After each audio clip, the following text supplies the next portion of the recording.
Guys. So இந்த video பார்த்தீங்க அப்படின்னா செல்ஃப் லவ் ஓட எபிசோட் தான்.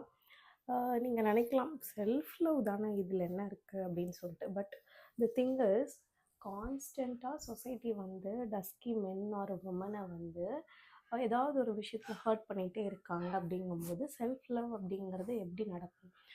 ஒரு எக்ஸாம்பிள் சொல்கிறேன். நான் வந்து ஒரு 5th ஸ்டாண்டர்ட் படிச்சுட்ருக்கேன். அப்போ வந்து ஒரு டான்ஸ் ரிலேட்டடாக ஒரு லைன்ஸ் கிளப்பில் டான்ஸ் ஆடணும். அங்கே போயிட்டு நாங்கள் குரூப் ஆஃப் போகிறோம். போயிட்டு அந்த டான்ஸ்லாம் முடிஞ்சிட்டு அங்கே வந்து ஒரு செலிப்ரிட்டி வராங்க. அவங்கக்கிட்ட நம்ம வந்து பூ போட்டு அவங்கள இன்வைட் பண்ணணும். அது வந்து எங்கள் கிளாஸில் நல்லா ஃபேராக இருக்கவங்கள கூப்பிட்டு இந்த மாதிரி நீங்கள் பூ போடுங்கன்னு சொல்லிட்டாங்க. டஸ்கியாக இருக்க எங்களெல்லாம் வந்து நீங்கள் வந்து கை மட்டும் கூப்பிடணும் அப்படிங்கிற மாதிரி சொல்லிட்டாங்க. ஸோ எனக்கு அது லேட்டராக தான் ரியலைஸ் ஆச்சு. கான்ஸ்டன்ட் லெவல் ஆஃப் கம்பேரிசன் இருந்துகிட்டே இருக்குது.